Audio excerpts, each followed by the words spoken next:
Bonjour, j'ai encore perdu un morceau de vidéo, franchement je sais pas ce qui m'arrive, j'ai perdu complètement l'habitude de YouTube mais ça va revenir. Donc si le fond change un petit peu, bouge un petit peu et tout entre cette première partie et la suite, ben vous saurez pourquoi. Le sujet du jour, c'est mes lectures en rapport avec la grossesse, le postpartum. J'ai pas du tout inclus tout ce qui est éducation, émotion de l'enfant, etc. Ça, je le réserve pour beaucoup plus tard parce que tout simplement, j'y suis pas encore. Donc c'est difficile d'avoir du recul sur mes lectures. Par contre, j'ai quelques livres à vous présenter à propos de la grossesse et du postpartum que j'ai trouvé trop intéressant parce que je me suis rendu compte quand j'étais enceinte, j'ai tout de suite voulu savoir beaucoup de choses et forcément les livres c'est le premier truc vers lequel je me tourne et c'est une jungle. Ben, en fait de toute façon tout ce qui est univers grossesse bébé, je trouve que c'est démentiel à quel point il y a 1000 trucs, il y a 1000 gadgets, il y a 1000 trucs qui servent à rien, il y a des trucs qui sont trop redondants, les livres c'est la même chose et en plus la plupart du temps tout est hors de prix parce qu'il y a le petit tampon bébé, parce qu'il y a le petit tampon femme enceinte. Genre tu vas acheter une robe, elle va te coûter 30 €, tu vas acheter la même robe version grossesse, elle va te coûter 70 €. C'est absolument indécent. Et finalement tout ce qui m'a guidée pendant cette grossesse c'était de trouver la bonne opportunité. Je pense que je n'ai rien acheté à son prix plein, j'ai toujours acheté soit en seconde main et sinon j'ai aussi trouvé plein de promotions pour plein d'objets que j'ai acheté neufs, mais par contre pas du tout à son prix plein parce que en fait c'est juste indécent les tarifs. Enfin j'ai vraiment été ébahie dans un sens très négatif par cet univers en fait. Et les livres n'y échappent pas dans le sens où il y a une littérature immense. Quand tu vas au rayon grossesse, maternité, enfant et tout d'une librairie, c'est la jungle. Il y a 1000 trucs qui ont quasiment les mêmes titres. Ma grossesse sereine, ta grossesse sereine, notre grossesse sereine, avoir un enfant sereinement, être enceinte sereinement. Non, franchement, j'ai trouvé ça super difficile. Donc, j'ai commencé par fouiller internet et à trouver des personnes qui parlaient, qui m'intéressaient, qui avaient une philosophie qui me plaisait, qui avaient une façon de penser la grossesse qui m'intéressait et qui me plaisait, encore une fois. Et du coup vous allez voir que dans les bouquins que j'ai pris, il y a des noms qui sont assez redondants, notamment Anna Roy pour ne citer qu'elle parce que franchement elle est très présente sur internet et elle apporte un point de vue qui me plaît et des points de vue qui me plaisent d'ailleurs. Elle est engagée pour son métier, elle essaye de faire bouger certaines choses qui sont à mon sens très importantes, autant pour le service public que pour les femmes tout simplement. Mais bon, ça vous le verrez déjà, vous le découvrirez au fur et à mesure des lectures. Donc le premier justement, puisqu'on parle d'elle, il s'agit de Votre grossesse du désir d'enfant jusqu'au postpartum de Anna Roy, mais pas que, puisqu'avec elle il y a le pédiatre et chroniqueur Arnaud Fersdorf, je ne sais toujours pas le dire correctement je pense, mais voilà, il est vraiment très gros, hein, vous voyez par rapport à ma main la taille du truc, il est très gros mais pour le coup il couvre absolument tout et c'est dans le titre du désir d'enfant jusqu'au postpartum inclus. Et c'est ça qui m'a attirée dans ce livre, c'est que et je crois que je l'avais dit dans ma vidéo sur le premier trimestre, l'aventure parent à mon sens ne commence pas au moment où on a un test positif et finalement un embryon qui se développe, mais bien au moment où on prend la décision de ok on souhaite avoir un enfant, on souhaite faire un enfant. Pour moi tout commence ici et j'avais trouvé ça vraiment intéressant que dans ce livre là il commence à partir du désir d'enfant et du coup ça fait que forcément ils vont aborder plusieurs thèmes qui ne sont pas abordés dans d'autres livres qui commencent à partir de le moment où il y a eu conception. Notamment ils vont aborder les thèmes de tout ce qui est grossesse arrêtée, avoir un œuf clair, plein de choses où malheureusement voilà, une grossesse n'aboutit pas toujours. Je trouve qu'il manque énormément de littérature sur ces sujets là et celui-là l'a fait et ça m'a beaucoup intéressée. On doit être informé sur ces sujets à mon sens parce que le jour où ça nous tombe dessus, ça tombe et c'est tout. Et t'as pas été préparé, tu t'as aucune idée de ce qui t'arrive, t'as aucune idée des ressources. Et ce livre est plein de ressources, d'adresses, de sites internet, de forums, de numéros de téléphone utiles qui concernent tout du désir d'enfant jusqu'au postpartum comme le dit le titre. Donc je l'ai bien aimé, même si, alors je vais vous montrer directement le suivant. C'est Ma grossesse de Anna Roy encore une fois, et pour le coup j'ai vraiment préféré celui-là. Alors c'est aussi une brique, il est juste un tout petit peu plus petit en comparaison, mais niveau grosseur c'est à peu près pareil. On est sur du 600 pages pour les deux. J'ai préféré celle-ci parce que il était beaucoup plus précis sur toutes les petites choses de la grossesse, tous les petits mots de la grossesse. On en reparle juste après, mais en fait à la base moi j'étais partie pour acheter celui-là, et avec ma mémoire de poisson sur le moment, la mémoire quand on est enceinte c'est quelque chose. J'ai voulu acheter celui-là et arrivé en magasin je prends celui-là et je rentre à la maison, je l'ouvre et je me dis purée, c'est pas du tout l'extrait que j'ai vu, enfin la mise en page ne ressemble pas du tout à l'extrait que j'ai vu. Et en fait c'est normal, j'avais pas pris le bon livre. Mais j'ai quand même lu les deux et celui-là était vraiment chouette. On est par contre sur celui-là sur du 26 € et celui-là sur du 23 €. Impossible de les trouver en occasion. J'ai retourné Vinted 1000 fois, je n'ai pas trouvé ces bouquins en occasion. En même temps ils sont relativement récents donc forcément je comprends. Mais ça m'a pas du tout dérangé d'investir vu la qualité des écrits et surtout je sais qu'il va pas y avoir que moi qui vais le lire. Probablement que si je suis à nouveau enceinte j'irai refeuilleter des choses comme c'est déjà le cas maintenant. En fait je l'ai déjà lu mais je l'ai relu quelques fois, je continue de le feuilleter encore quand j'en ai besoin. Et puis je me dis que de toute façon si dans mon entourage il y a des femmes qui tombent enceintes, il sera là pour elles si elles en ont besoin. Donc celui-là, ce que j'ai bien apprécié, c'est qu'il se partage en trimestres. Donc on a des pages comme ça, premier trimestre, deuxième trimestre, troisième trimestre. Il y a aussi un chapitre complet sur l'accouchement et un chapitre complet sur le postpartum. Vous verrez dans la suite de la vidéo que le postpartum c'est clairement le sujet qui m'a le plus intéressée pendant toute ma grossesse, plus encore que la grossesse en elle-même. Préparer la suite c'est trop important, et encore je suis pas dedans donc je me rends même pas compte à quel point ça va être important, mais je conscientise déjà que c'est important sans pour autant vivre la galère que ça va être.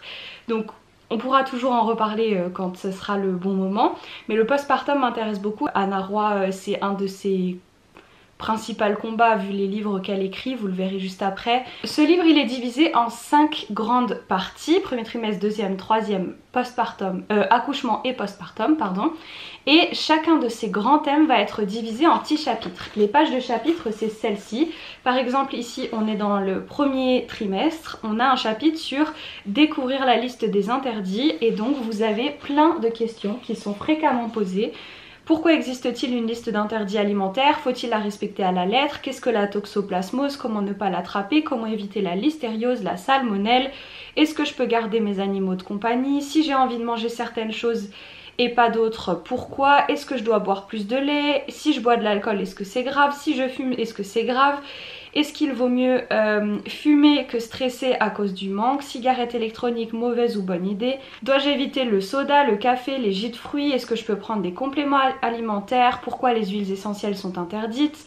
Les produits ménagers, particules fines, agriculture intensive, pesticides, pollution, est-ce que c'est dangereux pour la femme enceinte? Et le soleil, est-ce que c'est une interdiction de plus? C'est l'exemple d'un seul chapitre et donc vous allez avoir ensuite à chaque fois la question avec un paragraphe ou plusieurs de réponses à cette question. Donc finalement si vous avez une question précise et que vous n'avez pas envie de lire tout le livre d'une traite, ce qui est tout à fait possible, vous pouvez aller directement dans le sujet qui vous concerne. Vous êtes à votre premier trimestre, vous voulez connaître la liste des interdits alimentaires et comprendre cette liste.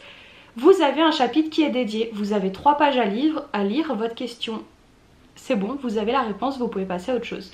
Et c'est ça que j'ai vraiment aimé dans ce livre, c'est que finalement c'est un réel outil d'accompagnement de la grossesse et pas un livre à lire d'une traite et à t'accrocher pour pouvoir suivre et tout. Tu peux picorer, s'il y a des sujets par exemple cigarettes, drogue, alcool, ça ne me concerne pas du tout. ça m'est égal a priori de savoir si je peux consommer des drogues ou pas puisque je n'en consomme déjà pas. Donc j'ai pas besoin de lire ça et ça n'altérera pas du tout ma compréhension de la suite. Et ça j'ai vraiment beaucoup apprécié. Et s'il y a un seul livre à retenir de toute cette vidéo concernant la grossesse, c'est sans aucun doute celui-là. Alors pour le postpartum c'est encore autre chose, mais concernant la grossesse c'est vraiment celui-là. Parce qu'à mon sens c'est le plus complet, le plus concis, le plus facile à comprendre. Il n'y a pas de termes super biscornus ou je sais quoi. Vraiment c'est celui-là qu'il faut retenir et que vous devez chercher si vous vous posez des questions sur votre grossesse. Ensuite on m'a prêté un livre qui est plutôt à destination des papas, donc c'est Jeunes papas, le guide décapant des parents imparfaits. J'ai moyennement apprécié ce livre parce que il date de 2016 et la mentalité de 2016 à propos de la place des pères dans une famille n'était pas la même. Ou pas tout à fait la même, c'était déjà en évolution mais ça n'avait pas encore autant avancé qu'aujourd'hui et j'ai trouvé le ton un petit peu allez papa tu vas y arriver, c'est plus difficile pour toi que pour maman mais c'est normal, t'inquiète pas, tu vas réussir à changer une couche. Comme si nous on essaie avec le truc inné de savoir changer une couche et donner un biberon en tant que femme, alors que eux les hommes, bah comme c'est pas leur rôle et ben c'est difficile. J'ai pas trop apprécié ça. Après il y avait des trucs d'humour qui étaient un peu rigolos et tout. Il y avait certaines choses qui étaient intéressantes dans le fait d'encourager le papa à prendre son rôle, à aider, et c'est bien ça qui me dérange, à aider la maman. Et pour moi en fait il aide pas, il fait juste son rôle de père. À aider, à soutenir la maman pendant la grossesse et pendant l'accouchement, quoi faire autour d'elle, des choses comme ça. Mais c'était trop superficiel, trop insuffisant, enfin voilà, c'est vraiment pas un livre que je recommanderais. De manière générale, quand bien même la littérature est immense concernant la grossesse et l'éducation des enfants et tout, la littérature à destination des papas n'est pas encore hyper incroyable. Il y en a 2-3 qui pourraient être intéressants que personnellement je n'ai pas lu, mais j'ai déjà vu les livres passer. Je vais vous afficher du coup à l'écran les 2 livres auxquels je pense. C'est des papas qui sont sur Instagram et dont j'apprécie plutôt la philosophie concernant la parentalité et la paternité. Donc peut-être qu'ils peuvent être intéressants, mais encore une fois je les ai pas lus, mais celui-là non, sans plus. Et on passe ensuite à la prochaine étape. La grossesse s'est déroulée. Nous arrivons à l'accouchement. C'est un moment qui est redouté par beaucoup de personnes, autant les papas que les mamans d'ailleurs. Et pour ma part, j'ai trouvé la BD La naissance de Lucille Gomez qui se fait en 3 tomes. Donc j'ai pris les 3, j'ai lu les 3. Qui sont absolument excellents et très faciles à lire. Donc je pense que en tant que maman c'est super important évidemment parce que ça c'est en train de se produire dans notre corps, donc forcément on a besoin d'être informé, mais en tant que les 2 parents en fait ont besoin de savoir ce qui se passe. Si le papa assiste à l'accouchement, il a besoin de comprendre ce qui est en train de se passer dans notre corps parce qu'il est en train de voir sa femme dans tous ses états probablement et il a besoin de comprendre ce qui se passe. Et cette BD, alors je vais juste garder le tome 1 dans les mains parce que c'est un peu lourd. Déjà on peut juste parler de la beauté des couleurs et des illustrations. Voilà, c'est vraiment splendide, juste les couvertures sont incroyables. Je veux vous montrer l'intérieur de la couverture du tome 2 qui est en fait une carte pour l'accouchement. C'est juste splendide et en fait c'est pas des couleurs pour mettre des couleurs. Toutes ces couleurs ont un sens. Il y a un code dans ces livres qu'on suit au fur et à mesure et qui nous aide à comprendre et surtout à retenir. Parce qu'on va beaucoup parler de processus physiologiques, tout ce qui va concerner ce qui se passe à l'intérieur du corps, les hormones qui entrent en jeu, l'action qu'elles ont sur notre corps et les conséquences qu'elles vont avoir sur le déroulement de l'accouchement. Tout ça, ça peut être très abstrait pour beaucoup de personnes et pas forcément évident à comprendre ni à retenir. Mais ce livre est magique parce qu'il utilise un code couleur qui fait en sorte qu'on retient tout et qu'en fait des fois il n'y a même plus besoin de mettre le nom de l'hormone, juste un petit dessin avec la couleur associée à cette hormone et on comprend ce qui se passe. Je trouve ça absolument fabuleux, c'est pour moi une magnifique invention qui est indispensable pour les parents qui veulent traverser l'accouchement le plus sereinement possible, parce qu'en fait, le fait de comprendre ce qui se passe, à mon sens, après il y en a que ça effraie, mais pour moi le fait de comprendre ce qui se passe, ça aide à en avoir moins peur, parce que en fait tu sais ce qui est en train d'arriver ou bien ce qui va arriver juste après. Donc t'as pas besoin de stresser de oh, mais ça vient quand, mais c'est quand, mais c'est comment que ça se passe, mais qu'est-ce qui m'arrive, mais tu le sais déjà. Donc tranquille, étape par étape. Et ça se fait, ce livre-là, il se fait pour les enseignants, vous allez me comprendre, un peu dans l'enseignement spiralaire, dans tout ce qui est zone proximale de développement. En gros, on va petit à petit rappeler la leçon numéro 1 pour arriver à la leçon numéro 2. Et à la leçon numéro 3, on rappellera la leçon numéro 1, la leçon numéro 2 et on arrivera à la leçon numéro 3, etc. etc. Et les 3 tomes sont faits sur ce modèle-là et ça permet de ne rien oublier et de tout assimiler petit à petit. Alors si vous voulez relire, vous pouvez, mais a priori si vous lisez consciencieusement, il n'y a même pas besoin, parce que tout est fait tellement... mais pour moi c'est parfaitement... un déroulé parfaitement écrit, je sais même pas comment expliquer. J'ai trouvé ces BD vraiment fabuleuses et je pense sincèrement que toutes les personnes qui accouchent devraient lire ça. J'ai pas réussi à les trouver en occasion et je le comprends parfaitement, parce que c'est des pépites que t'as envie de prêter à toute ta famille et clairement pas à revendre. Moi j'avais même envie que des personnes de mon entourage le lisent quand elles me posent des questions sur comment ça se passe et tout. J'ai envie de lui dire mais tiens, mais lis-le, mais comprends ce qui se passe. Je pense notamment aux parents qui n'ont pas vécu les mêmes grossesses ou les mêmes accouchements parce que c'était une autre époque, et j'ai envie de leur dire ben regarde aujourd'hui ce qu'on sait et ce qu'on est capable de faire, et ça peut aussi enlever des craintes. Je pense que ces BD là peuvent vraiment atténuer, voire complètement supprimer un certain nombre de craintes vis-à-vis de l'accouchement, et je ne recommanderai jamais assez ces BD. Et le dernier concernant l'accouchement, c'est un livre de Aurélie Surmely, j'espère que je le dis bien, Accoucher sans péridurale. Je ne sais pas si ça sera le cas pour moi ou pas, on se prépare à toutes les éventualités. Néanmoins, ce livre m'a vraiment permis de comprendre beaucoup de choses sur l'anatomie et forcément sur la péridurale, mais pas que, parce que ça aborde plusieurs types d'anesthésie et ça aborde aussi la gestion de la douleur des contractions, la gestion de finalement tout le temps où on est en travail jusqu'à l'accouchement, toutes les phases par lesquelles on va passer.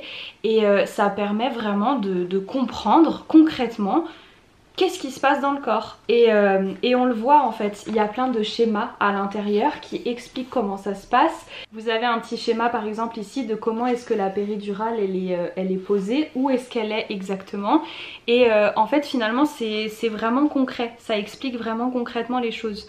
D'abord les aspects techniques, qu'est-ce que c'est une péridurale, comment est-ce que ça se déroule, les effets secondaires, les complications, les autres types d'analgésie, et ça c'était vraiment un truc important parce que je découvrais complètement. Les différences entre physiologie, eutausie et pathologie que j'ai trouvé super important, et je regrette vraiment qu'on nous en parle pas plus tôt dans la grossesse, parce que c'est un truc que je n'ai découvert qu'à travers ce livre et j'aurais vraiment aimé qu'on en parle dès le début de la grossesse en fait, de cette différence, d'à quel moment on rentre dans la pathologie, à quel moment on est encore dans la physiologie, etc. Enfin, c'est des mots qui sont super importants à connaître et à comprendre. Ensuite il y a la préparation en amont. Pourquoi faire le choix d'accoucher sans péridurale, et comment se préparer, pourquoi est-ce qu'il faut absolument se préparer, où est-ce qu'on va accoucher selon tel ou tel projet de naissance, qu'est-ce que ça peut changer au niveau des structures ou autres. Quel est l'intérêt de vivre les contractions sans péri, et ensuite il y a tout le chapitre dont je vous parlais sur la douleur. Qu'est-ce que ça signifie la douleur, pourquoi est-ce qu'elle diffère d'une femme à une autre, comment est-ce qu'on peut la vivre, quelles sont les différentes prépas à la naissance qui sont possibles, comment permettre au papa d'accompagner la naissance, et justement cette nuance entre la douleur et la souffrance, la frontière qu'il y a entre les deux, la différence de prise en charge aussi qu'il y a entre les deux. Et ensuite il y a tout un pan de clés pour se préparer. Donc il y a plein d'outils, plein d'astuces concrètes, de choses à mettre en place concrètement pour se préparer à traverser les contractions sans péridurale. Et ouais, en fait c'est vraiment concret. Ce livre il m'a servi d'appui pour discuter avec nos professionnels de santé de différentes techniques et pouvoir justement poser des questions encore une fois précises sur certaines choses qui n'étaient pas forcément abordées d'office. Et ensuite il y a tout un pan sur, bien sûr des fois ça ne fonctionne pas comme prévu, il y a des choses qui, par exemple si on n'a pas de péridurale et que finalement on part en césarienne code rouge, comment est-ce que ça passe? Tout simplement il y a d'autres types d'anesthésie qui existent. Sans passer par un cas aussi extrême que césarienne comme code rouge, il peut y avoir différentes choses. Je dis par exemple des grosses déchirures, des épisiotomies, des choses comme ça. Quand on n'a pas de péridurale, forcément toutes les sensations elles sont là, on sent tout ça, alors que s'il y avait une anesthésie, la déchirure ou l'épisio on la sentirait pas de la même manière. Comment ça se passe aussi le après, parce que des fois il faut recoudre, sauf qu'on n'est pas déjà sous anesthésie, donc comment est-ce que ça fonctionne? Bref, c'est tous ces détails que je trouve trop importants, dont on parle tard dans la grossesse en cours de préparation à l'accouchement parfois, et parfois qui sont un peu qui passent un peu à l'as parce qu'il y a des choses qui sont considérées comme étant plus importantes, mais moi c'est des questions que je me pose quand même et j'ai quand même envie de savoir. Donc voilà, ce livre il a répondu à beaucoup de questions, et il y a aussi tout un pan de après la naissance au niveau de la récupération physique, comment est-ce que ça fonctionne comparé à quand on a une péri, ou bien comparé à une césarienne ou ce genre de choses. Voilà, donc encore une fois ce livre il m'a donné plein d'informations. Ça veut pas dire que la finalité ce sera un accouchement par voie basse physiologique sans péridurale et tout le reste. Ça veut juste dire que j'ai les clés pour comprendre et connaître, et que advienne que pourra. Voilà, tout simplement. Voilà pour le pan accouchement et le pan grossesse. Et maintenant on passe au pan postpartum avec 3 livres. Et je n'ai que ces 3 livres là. Et j'ai trouvé que c'était suffisant. Le premier est un livre de Anna Roy, encore une fois. Le postpartum dure 3 ans, alors laissez-vous du temps. Celui-là, qui est une vraie pépite. Vraiment une pépite. Ce livre il est séparé en plusieurs étapes parce que le postpartum signifie littéralement l'après accouchement, mais en fait il se passe en plein d'étapes différentes. Le postpartum, il y a d'abord ce qu'on appelle le postpartum immédiat, c'est les premières heures, les premières 24 heures ou un peu plus après l'accouchement. Après il y a les premières semaines qui sont encore différentes. Il y a donc souvent on parle de la période de retour de couche, jusqu'au moment où tu retrouves tes règles normalement, les premières semaines. Et ensuite on parle des premiers mois. En l'occurrence souvent on va évoquer le 4e trimestre. Donc 3 mois après l'accouchement. Et après ça, le postpartum est terminé. Et comme par magie tu retrouves ta vie d'avant. Spoiler, pas du tout. Et donc Anna Roy écrit dans ce livre que le postpartum dure 3 ans. 3 ans c'est une moyenne, ça peut être moins pour certaines, ça peut être plus pour d'autres. Et elle précise bien que le compte à rebours retombe à 0 en cas de nouvel enfant. C'est-à-dire que si 2 ans après ton enfant, tu as de nouveau un enfant, tu reprends pour 3 ans. Donc possiblement il y a des parents qui vont être en postpartum pendant 6, 7, 8 ans selon le nombre d'enfants qu'ils vont avoir et l'enchaînement qu'ils vont faire. Mais ce qui est important de dire, c'est que au niveau du cerveau, le cerveau de la femme met à peu près plus ou moins 2 ans, ça peut être un peu plus, ça peut être un peu moins, 2 ans à reprendre son fonctionnement normal. Parce que au cours de la grossesse, ça on en parlera surtout au niveau du 3e trimestre, au cours de la grossesse le cerveau se modifie énormément. Il y a des zones du cerveau qui vont un peu schématiquement comme se mettre en veille pour que d'autres soient beaucoup plus allumées que d'habitude. En l'occurrence toute la partie langage... Ah ça c'est la glycémie ça. En l'occurrence, la zone du langage en général se met un peu en veille. C'est pour ça qu'on a tendance à oublier des mots, à oublier des phrases, à avoir du mal à parler, à avoir des fois la langue qui fait des siennes, on va dire, au moment où on parle. Parce que la partie du langage diminue au profit de la partie des émotions qui est de l'empathie et de tout ce pan là du cerveau qui va surtout servir à s'attacher à l'enfant, à communiquer avec lui, à comprendre ses besoins et y répondre, etc., etc. Donc juste physiquement parlant, le cerveau met 2 ans à revenir à la normale. Donc pourquoi est-ce que le postpartum s'arrêterait 3 ou 4 mois après l'accouchement alors que ton corps et ton cerveau n'est pas revenu à la normale? C'est ce qui est plus ou moins expliqué là-dedans. Et ce qui est expliqué là-dedans aussi, c'est tout ce qui va être baby blues, dépression postpartum, tout ce qui est en fait au niveau de la santé mentale périnatale, qui est super importante à mon sens et dont on ne parle pas encore assez, mais ça commence un petit peu à venir de plus en plus et tant mieux. Mais c'est des sujets qui sont trop importants à aborder et c'est un peu ce livre-là qui m'a donné le déclic sur l'importance du postpartum et l'importance de préparer son postpartum. Et justement, je vais vous montrer 2 livres qui m'ont fait me préparer à cela. Le prochain livre, du coup, j'ai cherché longuement comment me préparer au mieux à ce postpartum direct, les premiers mois post-accouchement. Pas sur la durée, les années, mais vraiment les premiers mois, on va dire les 4 premiers mois, 3 premiers mois, ce fameux 4e trimestre, comment est-ce que je vais le gérer, comment est-ce que je vais mettre en place toute cette nouvelle vie finalement. Et j'ai hésité entre 2 livres. Le premier c'était Le Mois d'Or, qui est très connu et très recommandé par différentes personnes, et le deuxième c'est celui que j'ai fini par acheter, c'est Bien vivre le 4e trimestre au naturel de Julia Simon. Et en fait j'ai choisi celui-là parce que j'ai entendu qu'il était assez redondant avec le fameux livre Le Mois d'Or et que celui-là apportait des informations supplémentaires. Donc plutôt d'en acheter 2 et de lire quasiment 2 fois la même chose mais avec des petits bonus dans celui-là, j'ai préféré prendre directement celui-là. Alors celui-là, comme vous pouvez le voir, il est encore en cours de relecture. Relecture parce que j'ai déjà plutôt bien feuilleté un peu tout. Mais en fait à mon sens il y a des choses qui ne me seront utiles que quand elles m'arriveront. Donc c'est vrai que de les lire tout de suite ça fait pas spécialement écho pour moi, parce qu'il y a des choses qui ça se trouve ne m'arriveront pas du tout et donc j'en ai pas besoin. Et d'autres au contraire où je me sens déjà très concernée. Donc ce livre là c'est plus un livre de grignotage par-ci par-là. Autant les autres je les ai lus quasi d'une traite chacun et chacun leur tour, autant celui-là c'est vraiment picoré selon les besoins, parce que encore une fois il est plutôt mastoc et il apporte énormément d'informations.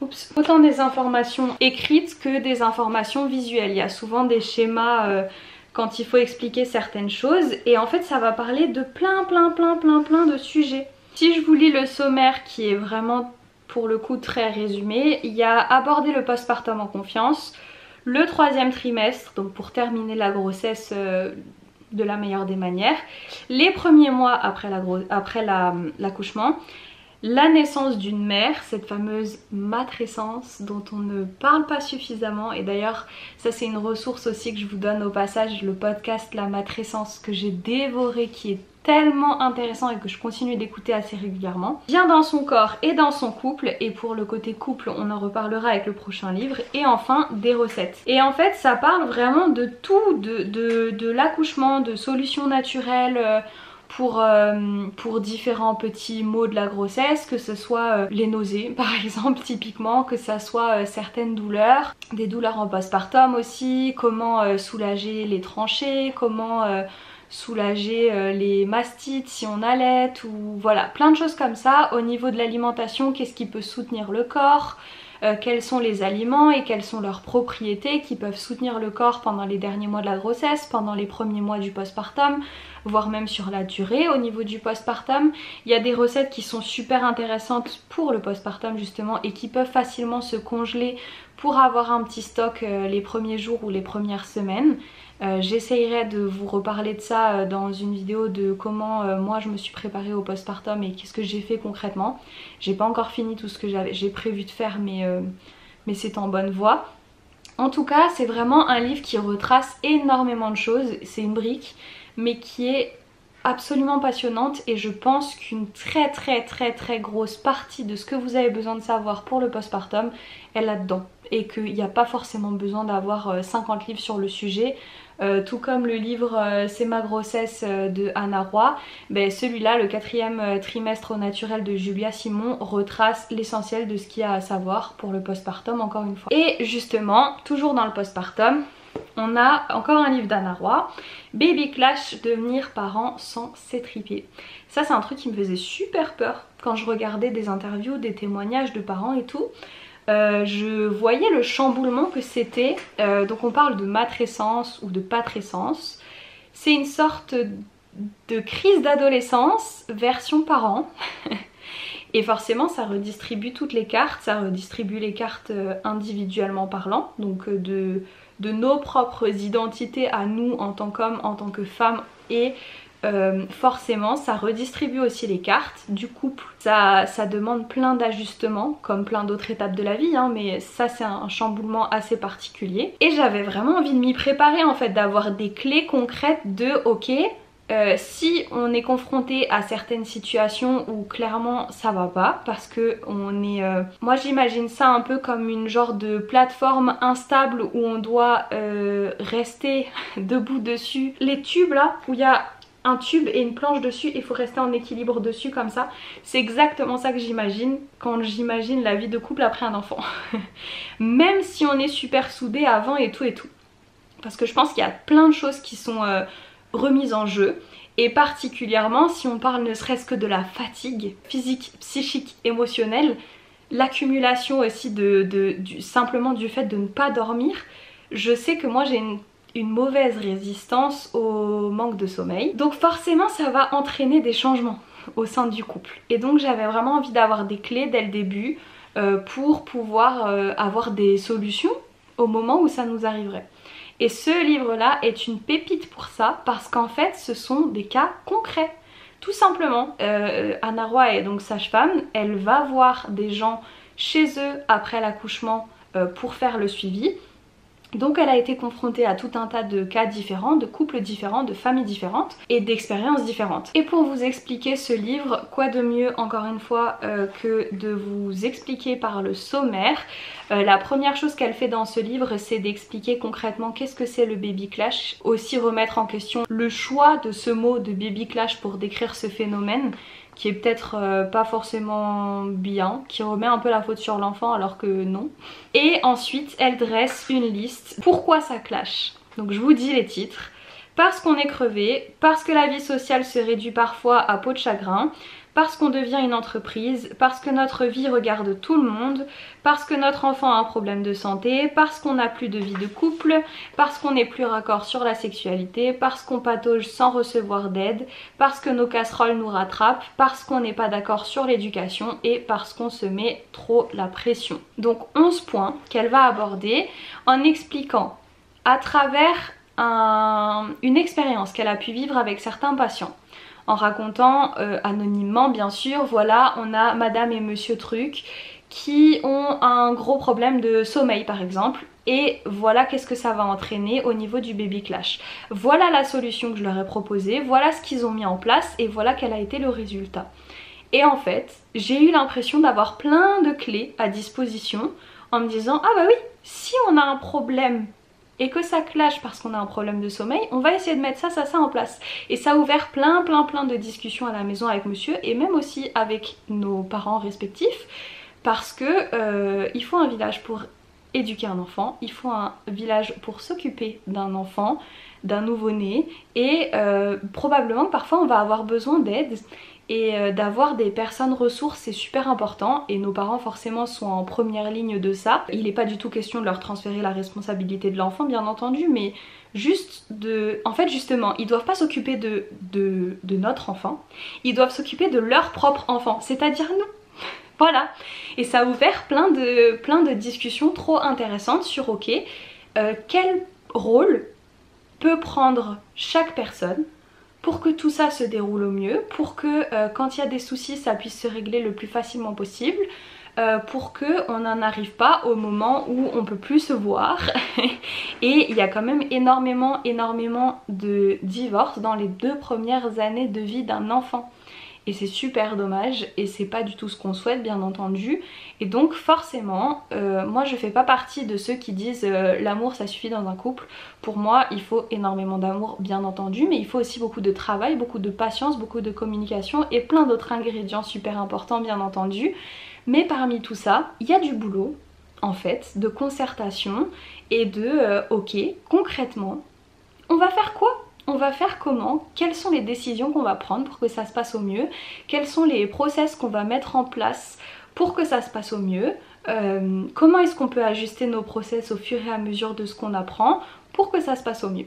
Tout simplement. Donc vraiment ce livre, je le recommande fois 1000 à tous les parents, à tous les futurs parents, parce que ça m'a vraiment permis de réfléchir à plein de sujets et surtout ça m'a outillée et ça me fait moins peur pour la suite. Et le tout dernier livre que je n'ai pas en ma possession puisque je l'ai prêté, c'est le manuel très illustré de l'allaitement, et j'ai pas l'auteur ou les auteurs en tête tout de suite puisque j'ai pas le livre sous la main, mais je vous le mettrai juste à côté.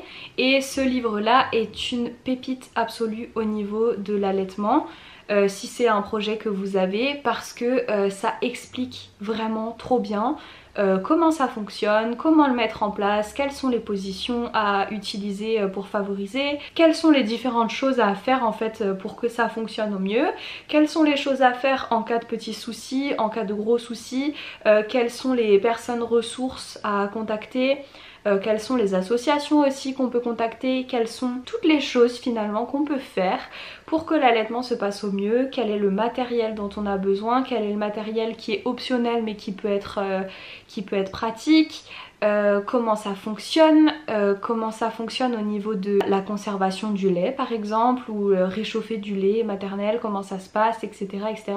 Bref, trop intéressant. Il y a aussi un gros pan sur le rôle du partenaire dans l'allaitement, parce que je fais pas du tout partie de celles qui pensent que l'allaitement est un truc réservé à la maman et basta. Je pense que le papa... en tout cas dans notre organisation, mon mari aura un grand rôle à jouer bien sûr dans la mise en place de cet allaitement, puisque il fait partie de cette famille et de ce trio finalement qu'on va former avec notre enfant. Et il y a un vrai rôle à jouer, il y a une vraie organisation qui peut se mettre en place. Il y a certains couples qui décident, par exemple, maman nourrit bébé et papa nourrit maman. Des couples qui décident que maman nourrit exclusivement bébé au sein et papa ne s'occupe pas de ça mais va plutôt s'occuper de la logistique d'autre chose. Il y a d'autres couples qui vont décider que maman nourrit au sein et tire son lait pour que papa puisse nourrir au biberon. Certains vont s'organiser de telle sorte que maman nourrit au sein et papa va s'occuper de tout ce qui est logistique des biberons quand il y a besoin, du tire-lait quand il y a besoin, de nettoyer tout ça, d'organiser tout ça, stériliser tout ça, je sais pas. Il y a plein d'organisations possibles et ce livre montre finalement tout ce qui doit être pris en compte pour un allaitement réussi. Et remet aussi un petit peu les pendules à l'heure, et ça j'ai beaucoup aimé au niveau de tout ce qui est recommandations santé, notamment de l'Organisation mondiale de la santé, qu'est-ce qu'ils préconisent, pourquoi est-ce qu'ils préconisent, comment est-ce que ça fonctionne et tout. En tout cas j'ai trouvé ça vraiment trop intéressant, et le format n'est pas du tout pénible à lire. Encore une fois c'est fait un peu comme une BD, c'est pas une BD mais c'est fait avec beaucoup d'illustrations, avec beaucoup d'humour aussi dans certains cas, et j'ai trouvé ça très plaisant. Voilà, c'est le dernier livre que j'aurais à conseiller, c'est déjà pas mal du tout puisqu'on est à 1, 2, 3, 4, 5, 6, 7, 8, 9, 10... 11 livres, et ben dis donc, et j'en ai encore d'autres qui sont là derrière mais qui vont plutôt parler de parentalité ou d'éducation de l'enfant ou de vision de l'enfant dans notre société. Donc ce sera peut-être, parce que j'y suis pas encore, pour une prochaine vidéo. Pour l'instant j'ai pas encore assez de lecture déjà pour en parler, et pas assez de recul aussi pour en parler, mais peut-être pourquoi pas un jour. J'espère que vous aurez trouvé chaussure à votre pied dans cette vidéo si vous cherchez des livres à lire pendant votre grossesse, ou même parce que vous avez un projet bébé, ou même après votre grossesse parce que vous vous posez des questions sur le postpartum ou autre. Je ne sais plus comment conclure. Vraiment j'ai un problème avec la conclusion des vidéos, je sais pas faire, j'arrive plus. Voilà, 11 livres c'est déjà assez, j'espère que vous aurez trouvé chaussure à votre pied, et puis à bientôt.